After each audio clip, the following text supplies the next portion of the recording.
This is Shapun Kumar Das. I am the current chairperson of Ekota.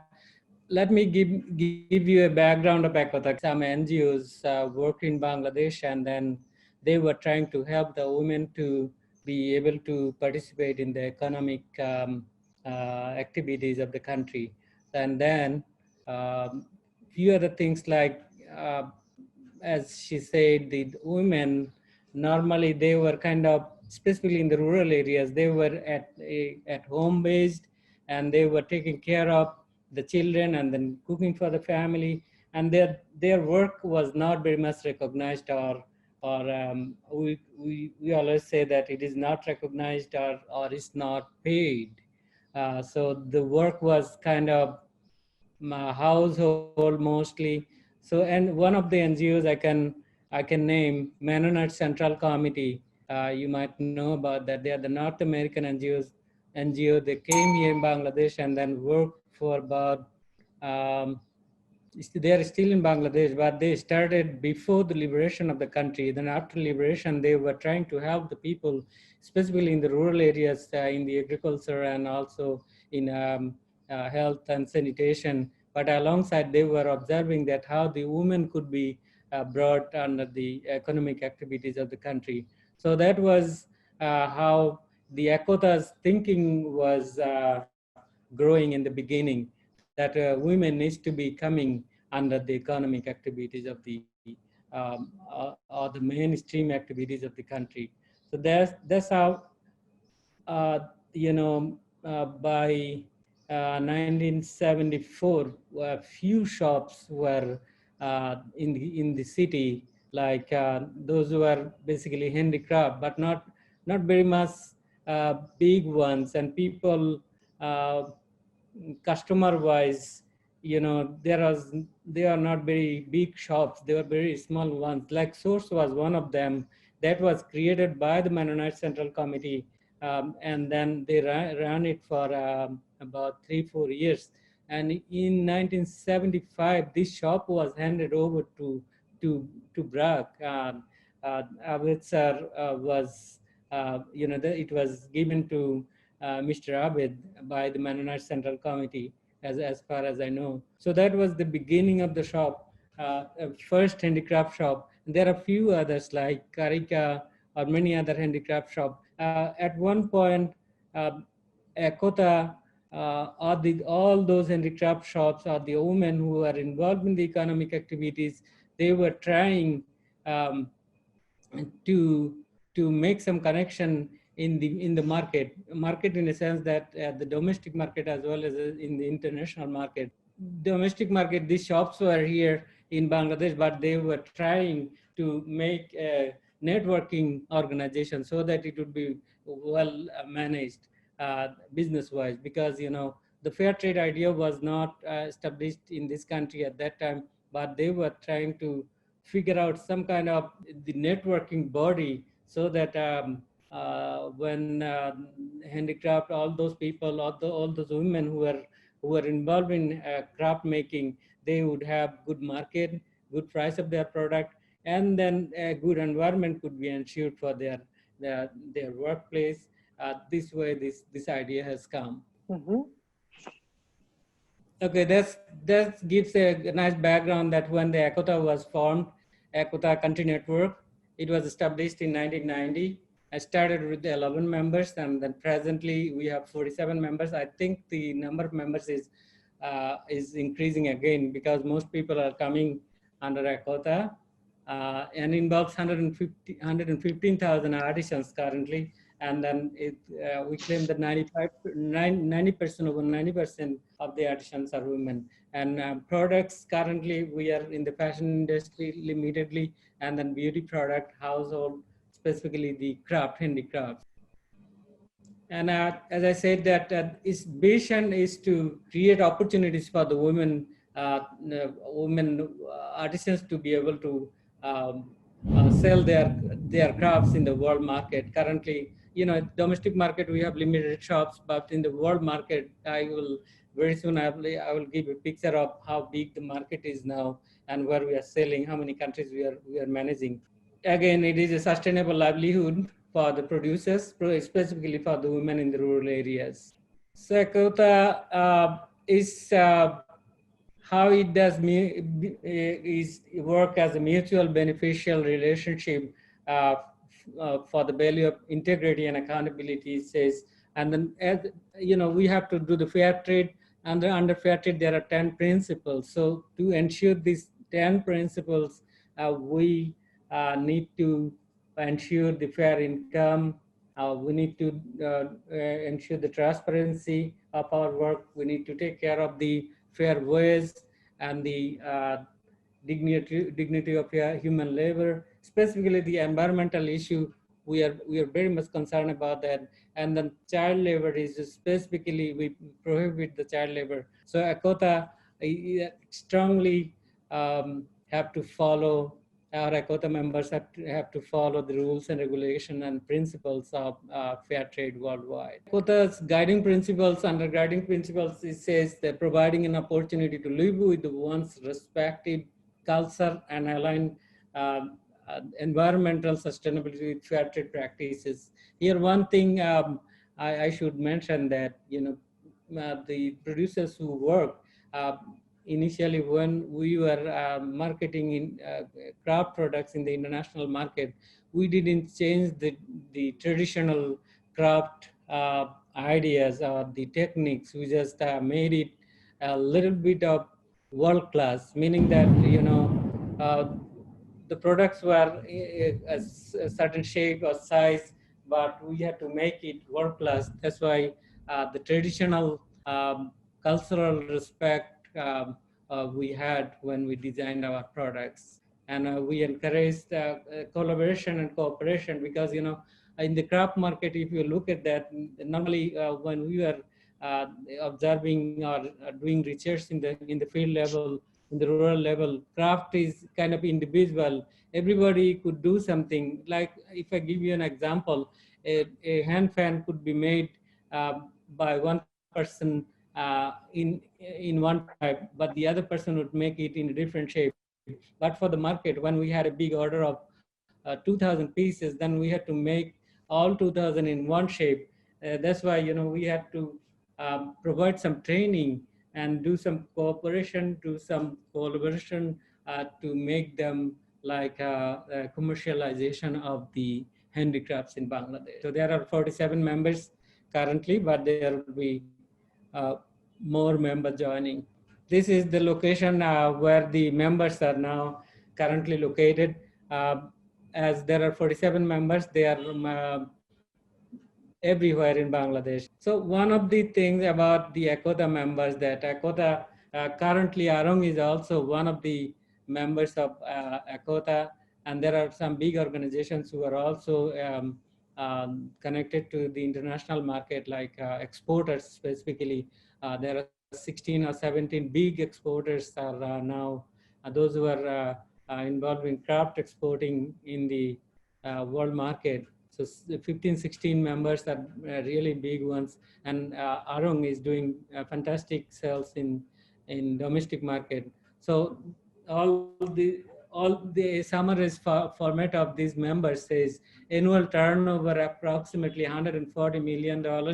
It says staff capacity is from 4 to 500 plus, and artisan involved 100 to 65,000. You mean some people have 100 artisans in their organization, but Arong alone have 65,000 artisans. So from a small to the big one, this is how ECOTA members' sizes are. Traditional trading experience, it says 4 to 47 years. Some organizations are really, really old, and they have been selling their products for many, many years. And export experience, what about export experience? Is none to 47. There are some members are very new. They are still limitedly producing their products and selling in the domestic market, but some members are exporting for the last over 40 years.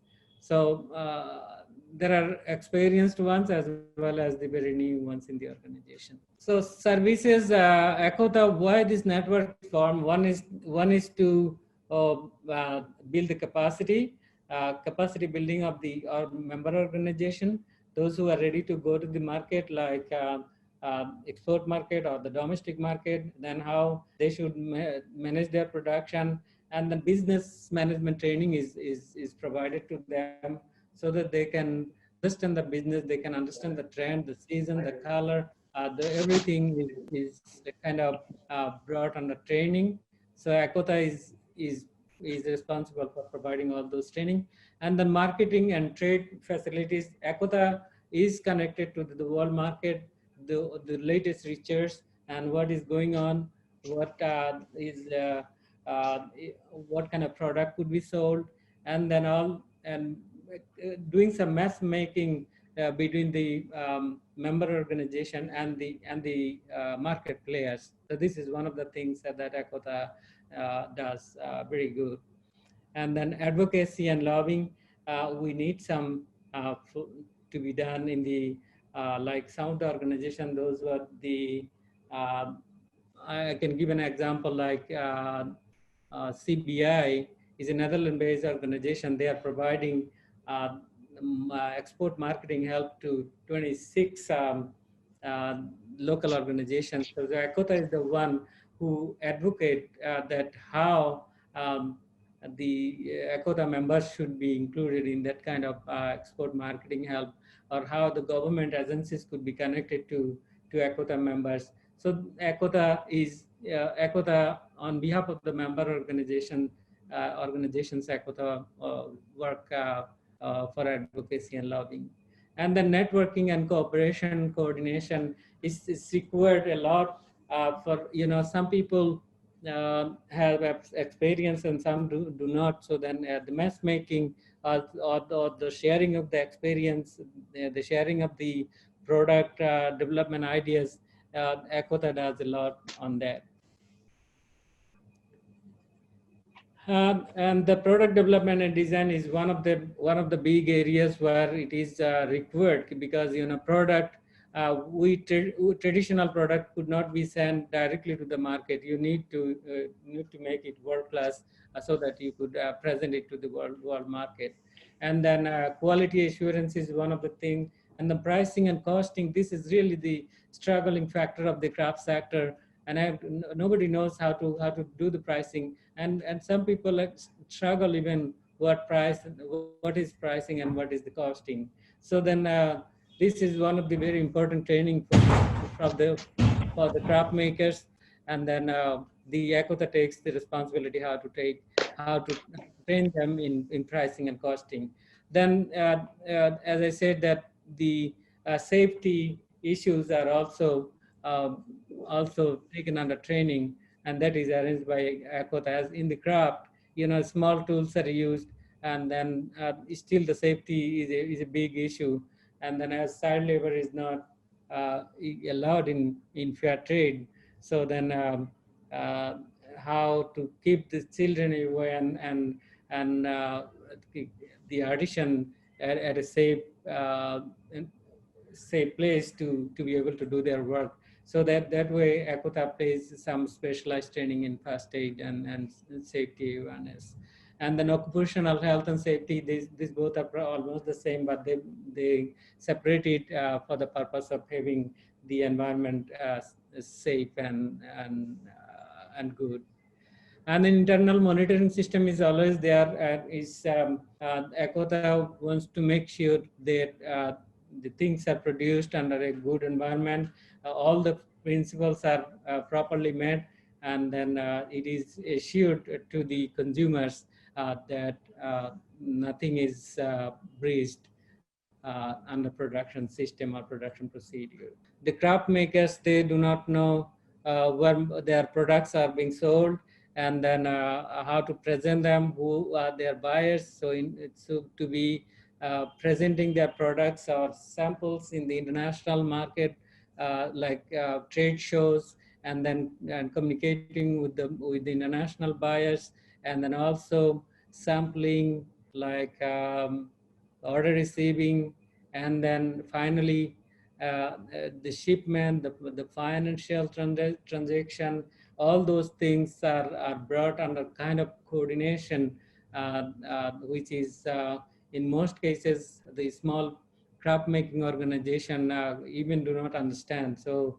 Ecotha plays a nice role in this regard. One of the big things about the research and development and then fairways is one of the areas where Ecotha does very good work.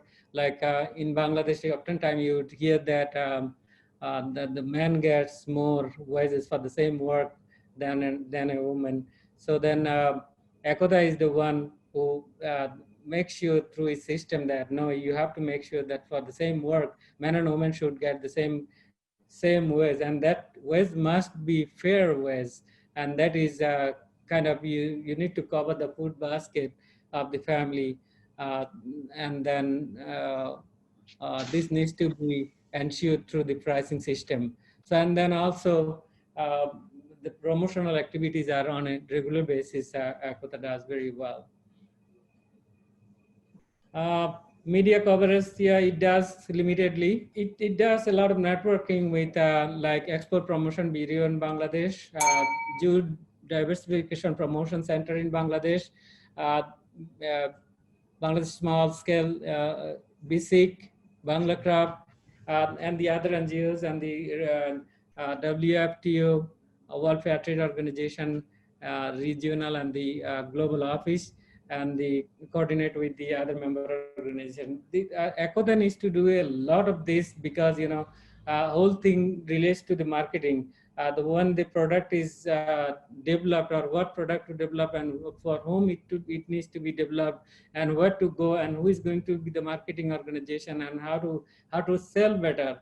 And one of the things I should say that the consistency in selling the product is one of the most important thing that Ecotha does. Ecotha needs to do a lot. If you give one order and then it is produced and it is well done, properly sold, and then at the same time you need to also work for the next order so that there will be consistency.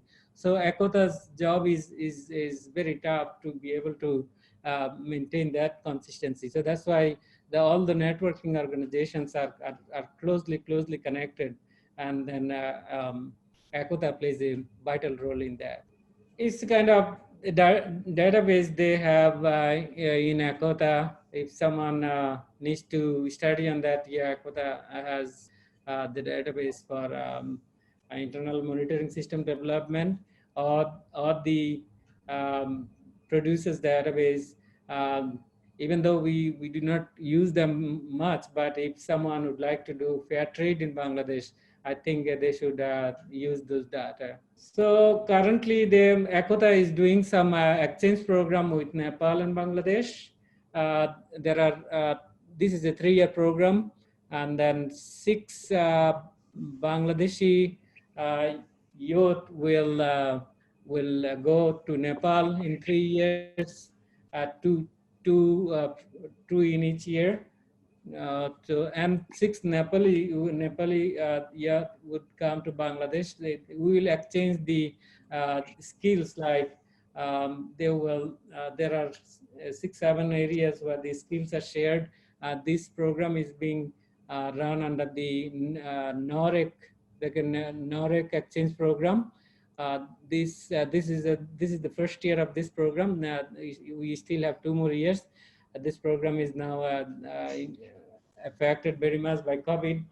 2 Nepali participants are in Bangladesh now. They're staying at home. But this is a nice program for sharing skill. Like in Bangladesh, we are very good in natural dye, or in some cases we produce very good handmade paper. Nepal is very good in Lokta paper, and they are also good in retail selling and export marketing. So these kind of skills are being learned by the participants by staying with the host organization, and then the Ecotha is coordinating this program. And uh, this first year is a kind of interrupted year, but from the next year we are expecting that this program will be running properly. And the gender equity training program, he said, Ekota, that's Ekota's kind of regular activity in Bangladesh is gender and the pricing, as I said, this kind of things, Ekota does a lot. You could change the slide. Ekota's future hope, I do not know how much it would be practical, but Ekota is planning to provide market information to the member organization. It is actually too much information. We are suggesting that why don't you connect with the marketing research organization so that the data is already there. Probably they will do so later on, and provide need-based skill development training, organizational development or technology, you know, uh, production operation management or the product development, costing and pricing. These are some of their regular activities they would do, but more extensively as the member organizations, they would like to know more or get more trainings on them so that they can do good in their business. And market expansion in the local and domestic export market. Yeah, they would go for market expansion. Again, Ekota could not do much. They would be taking some help from the other organization to be able to help the member organizations. And compliances, yes, we need to do a lot as you know, World Fair Trade Organization. The principles are very strong, and we have to still we are struggling with some of the things like fair wages in Bangladesh. If I give you an example, the wages rate in Bangladesh are determined by the government, like for the government industry. Currently, it is 8,100 or something like that, which is applicable in the government industries. And in the rural areas, we cannot ensure even 4,000. So this is urban versus rural. So the standardization, I do not know how that could be possible, but Ekota is trying its best to make a standard rate for all the industries, all the rural craft making organizations to maintain a kind of standard ways for the artisans. Then trade facilities initiative by government and NGOs.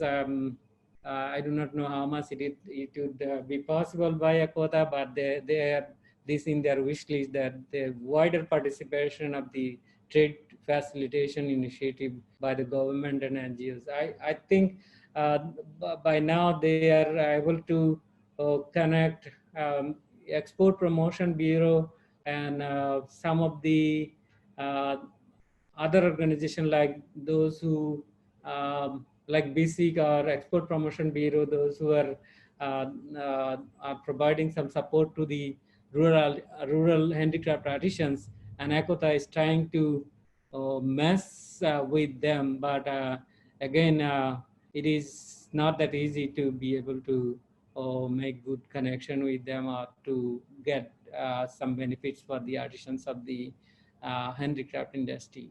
Then wider promotion and expansion of the fair trade. Yes, that's always the Ekota has to do so, because fair trade promotion is one of the 10 principles. Then we, as many people can come in the fair trade, then we love to expand fair trade all over. Then Ekota's vision is to bring more craft making organizations under fair trade. You can see the slide. So more future services, that it says free access to the web portal, wish list. Again, I do not know how much it would be possible, but some of the organizations already started some, like e-store and other things. So Ekota is currently thinking to connect the member organizations, those who are ready to be selling their products to through e-store or e-commerce portals. And Ekota might not have its own portal, but there are plenty of others, and Ekota is going to connect his ready member organizations with them. And local trade shows, yes, local and international trade shows, ACOTA always tries to connect the organizations with those who arranges this kind of trade shows. And members directory, yes, it has a good members directory. You could see that, and those who have a website, and it's a good source of uh, getting in, into those sources. Linkages with media, yes, it's now already linked. To me, as a president, I should not speak negatively, but these sort of things do not help the artisans to be able to get work much. I would say they, instead of instead of spending your energy in those kind of linkages thing, I would say the ACOTA should be a market-based organization so that the artisans could get better benefit, I would say. There are 9 members who run the ACOTA Fair Trade Forum currently, including myself. There are 9 members. So then they are all with uh, some of the handicraft industry, handicraft organizations. So you could see that Torongo is here, Kodujut is here, Prokriti, Development Wheel, Addition Hard, Moti Bangladesh, and then Varanya Craft, Sripur Village, and then Dhaka Handicraft. So these are the organizations who are currently very strong, and they are also able to export their goods to international market.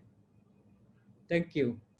So ACOTA Fair Trade Forum are also the, the World Fair Trade, this continue network of World Fair Trade organizations. So in this meantime, in the COVID situations, we are not the future plan. Already ACOTA is from one consortium for the Fair Trade PPE for their with the members organization with the W2 Asia and World Fair Trade. The evaluation in the beginning, the evaluation is a little bit of tough. I would say that normally the fair trade, bringing someone under fair trade is a complicated process. I always complain about that. There are 65 pages to be filled out, and then on the basis of that, the member or the ACOTA board needs to evaluate what is good, what is not good, and then what is acceptable, what is not acceptable. All these things they would uh, verify all those documents, and then we'll do a visit in person. And then after the visit, those who would visit, they would write a report on their findings and the recommendations. Then this would be analyzed in a committee in the board. So on the basis of that, it is decided whether a membership could be provided to an organization or not. This is the initial screening. That takes about 6-7 months, sometimes about a year. So it goes slow because it's not nobody's permanent job. So whenever someone can make time, and it's not easy to make time for the member organization or those who are on the board. So it takes time. After the primary assessment, a provisional membership is given. So after the provisional membership, again, the monitoring happens a lot, whether anything is being breached in terms of like principles. If someone says that, yeah, I am using, as Runapa said, that I was using dyes, but if someone, in the name of dyes, if someone use chemical dyes and the product is not, is not with the as a free dyes, which is written on in the paper, but using the chemical dyes, if someone is discovered with this kind of breaching or kind of mistrusting in the product, or someone fails in delivering the deadlines, and the buyers have any complaint against any organization, so then ACOTA needs to take care of that. And also some commitments are made in the beginning. So Ecotha needs to reevaluate the documents, that whether all those commitments are done properly, or any progress is being done, whether further deadline should be set for making the progress. All these things take a lot of time to become a member of Ecotha. That's the monitoring part. So for Ecotha, I would say process is being a bit complex, I would say, but this is for the benefit of the long-term business, not for a short-term, like there is an order, you do it and you are done. This is not the intention of Ecotha. So I like that the process is being checked times and again, and then evaluation is very strongly done. How can an individual designer work with Ecotha Network or its member organization, local or internationally? Ecotha itself does not is not a business organization. It's just a networking organization. Only under Ecotha, there are 47 member organizations. So I would say designers can easily work with the member organization. The member organization sometimes need those designers to be working with the specific organization, because like if I give you my organizations or Prakriti's example. Prakriti, there are 14 designers, and in my presentation I will give you some more detail on this, that the 14 designers, they need some capacity to help the artisan. It's not just you are doing on your own.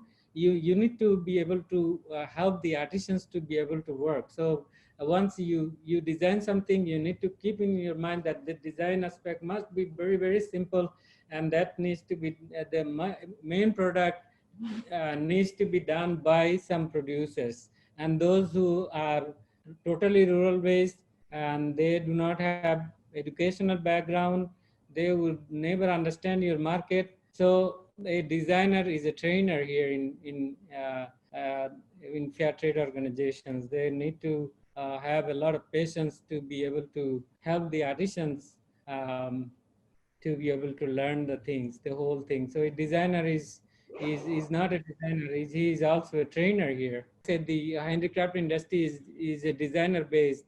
If we do not have a good designer, then we will not come up with good product. So in the beginning, the training is given, but throughout the production, designers also go and supervise that whether the things are coming in proper way. But at the end of the your production session, when you need to deliver 2,000 pieces of the same item, you cannot compromise with the quality. And they are being made by, in some cases, 10 producers, 20 producers, in some cases in 2 different places. So a designer, designer is a complete package of the designing skill, supervision skill, and the training skill. All will be there. And in some cases, the environment is not very favorable for you. One of the designers in Prakriti, she once told us a story that when she visited from Dhaka to the field office, she lost her shoes because the road was not, there was no road. It was all muddy path in the village, and she could not find her shoes where it was gone under the clay, under the raw, clay. So then there's the situation sometimes happen, and she needs to stay for a long time to teach the producers. And producers sometimes lost their energy. They said, no, I cannot do that. I have never done that, and this is not me who can do this. But it is you who needs to motivate them to be able to do the product correctly.